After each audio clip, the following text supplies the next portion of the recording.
All praise is due to Allah subhanahu wa ta'ala. We bear witness that there is no deity worthy of worship except Him alone, without partners. We testify that Muhammad hamallahu alayhi wasallam is His final messenger. May Allah send peace and blessings upon him, upon the prophets and messengers who came before him, upon his noble family and companions, and upon those who follow their righteous path until the day of judgment. We ask Allah to include us among them. Imagine, for a moment, sitting in a mosque while the book of Allah is being recited. Picture the Qur'an being read aloud. Even if not every word is understood, everyone present is attentive, listening to its meanings being explained, or to a hadith of the Prophet ﷺ being discussed. It is 1 or 2 o'clock in the morning during Ramadan. A profound stillness fills the masjid, a calm that permeates the space and touches every person there. I want you to pause and truly appreciate how remarkable and how beautiful that is. That specific serenity, the quiet and focus in a mosque during these last 10 nights of Ramadan is incomparable. It cannot be replicated outside of these gatherings in the Masjid. It is something you must experience to fully comprehend. This spiritual atmosphere is unlike the religious sensations often described in other traditions or philosophies. Frequently, descriptions of heightened religiosity speak of dramatic, almost out-of-body sensations, trembling, wild emotion, or some extraordinary physical reaction. But the experience in the masjid, remembering Allah in Ramadan, is different. It is characterized by stillness. Calm surrounds everyone. The emotion is not a showy upheaval, but a measured inward peace. I want to capture that reality because it is both unique and profoundly powerful. This reality is rooted in a hadith of the Prophet ﷺ that we feel very strongly in Ramadan. In essence, it states that whenever people gather together to remember Allah, recite His book, or study it, even if they do not understand every word, the angels surround them. When the angels gather, mercy descends upon those people. Visualize this. You are sitting in the mosque late at night, even though the angels are unseen. Imagine their wings encircling the assembly, extending upward toward Allah subhanahu wa ta'ala. One reason mercy descends is the absence of barriers that sin creates. When people are in their best state, free from those barriers, rahmah spreads over them, an outpouring of compassion and pardon. The angels, by their presence, are capturing that mercy and bringing down these blessings. But there is more. This phenomenon is not only external, it affects the interior. Along with the angels surrounding and the descent of mercy and forgiveness, tranquility, sakīnah, settles into the hearts of those gathered. Something soaks into the inner self, stillness, peace, a settled calm. Allah even mentions such gatherings to His angels, praising those present. Imagine the honor of Allah subhanahu wa ta'ala drawing attention to you in the company of His angels, because you are sitting in a masjid remembering Him at 1, 2, or 3 in the morning. Allah speaks of that assembly to higher ranks of angels, and you hope to be present in that celestial gathering one day. This reality has many layers, and it is not accidental. Let us break down this hadith and unpack its implications carefully. That is my purpose now, and insha'Allah we will go beyond Ramadan with these lessons. First and foremost, Allah informs us, is it not in the remembrance of Allah that hearts find tranquility? What is it that gives someone that stillness, tranquility, and calm in the heart? It is the dhikr of Allah subhanahu wa ta'ala. Nothing else, no matter what you might recite, listen to, or repeat, can replicate that effect. No motivational quotes from the internet, no self-help mantras, no secular pep talk can take the place of the peace that comes from the remembrance of Allah. The Qur'an and the remembrance of Allah penetrate the heart as water penetrates a fish's world. It is essential, the oxygen of the soul like air to the human being. You must breathe it in. Secondly, the Qur'an relates tranquility's descent alongside the mention of angels. When Allah speaks about this descent, He also speaks of unseen helpers in the heavens and the earth, soldiers that you cannot perceive. This confirms the unseen reality that accompanies gatherings of remembrance. Angels are there, supporting and guarding. Their presence contributes to the inward experience of calm and strengthens faith. Now consider the practical benefits of this teaching. If you examine the hadith carefully, you will find the components that bring about tranquility and peace in the heart. The first element is what you are doing. You cannot engage in actions that displease Allah and expect them to bring lasting calm to your heart. If you fill your life with meaninglessness and hollow distractions, your emotional reactions will be equally hollow. Entertainment without meaning is temporary at best. It distracts rather than heals.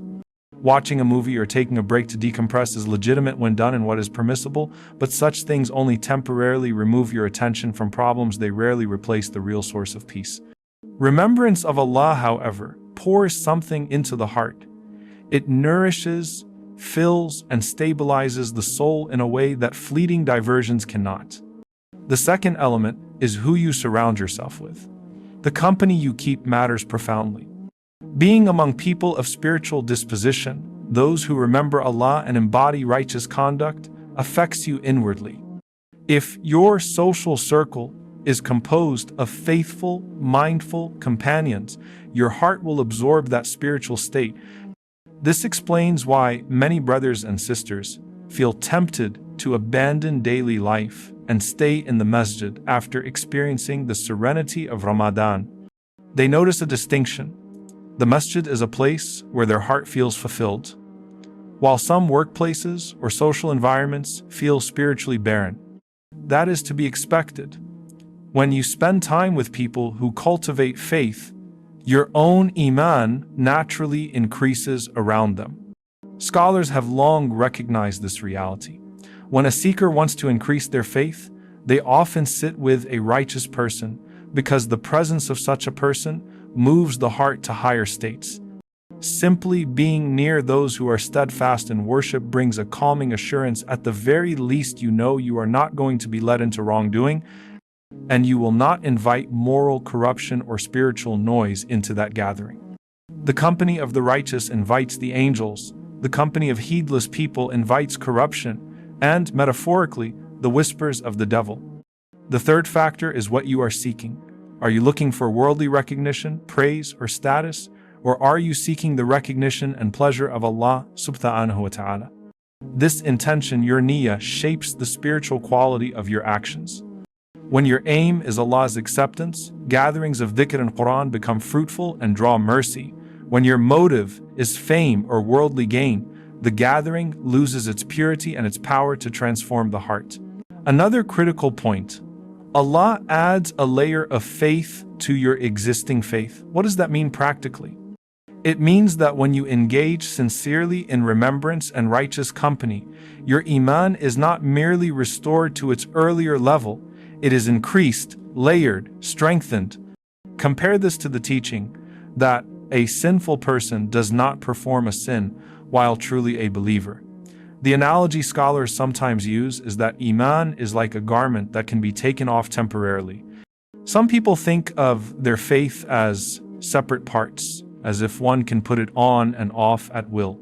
But in the gatherings we describe, Allah grants an added degree of Iman, an overlay that deepens your certainty, emotion, and conviction in every domain of life.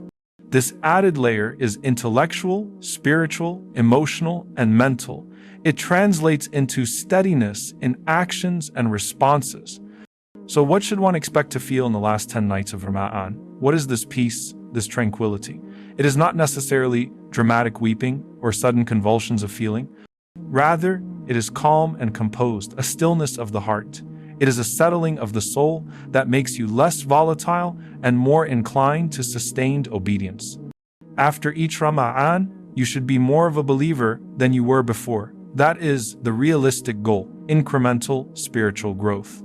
Each annual Ramadan should leave you with greater certainty in Allah and increased pleasure in worshiping Him. The change need not be enormous overnight, but there should be notable progress. If someone questions your faith, your inner response should be shaped by the incremental growth you have experienced. The Prophet ﷺ taught that the heart is like a feather blown about in the desert, unstable and easily tossed by winds. We need to cultivate stability. This stability is achieved by repeatedly exposing ourselves to environments that strengthen faith.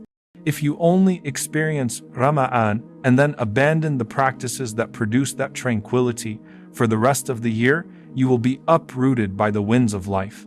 Conversely, if you regularly place yourself in supportive spiritual environments weekly, jumu'ah, attendance, halaqat, consistent Qur'an study, gatherings of dhikr, you build a stronger foundation and are less likely to undergo recurring crises of faith. Be mindful.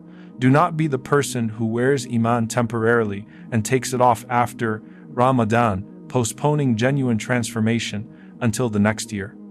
Nor should you chase only emotional peaks, as if spiritual life is defined by dramatic experiences. The Qur'anic reality is quiet and profound. Faith came to the Prophet ﷺ as sakīnah and settled in his heart. It increased, stabilized, and guided. You should aim for the same. Choose activities that produce true tranquility, gatherings of remembrance, sincere dua, firm intention, consistent prayer, and righteous companionship. There are practical steps to preserve and build on what you receive during Ramadan. Keep attending weekly gatherings that nourish your soul. Make Qur'an recitation and study a regular part of your routine. Even short, consistent portions matter greatly. Seek company that elevates your spirit. Mentors, friends, and family who encourage virtuous behavior. Avoid filling your time with shallow entertainments that offer only temporary distraction.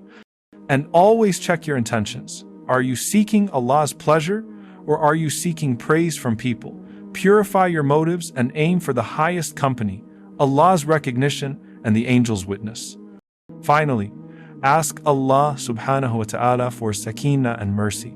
Ask for His forgiveness and for the honor of being mentioned before His angels.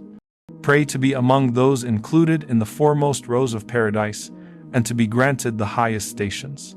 May Allah grant us tranquility in our hearts, steadfastness in our faith, and sincerity in our deeds. May He allow us to be uplifted by mercy and forgiveness during Ramadan and beyond.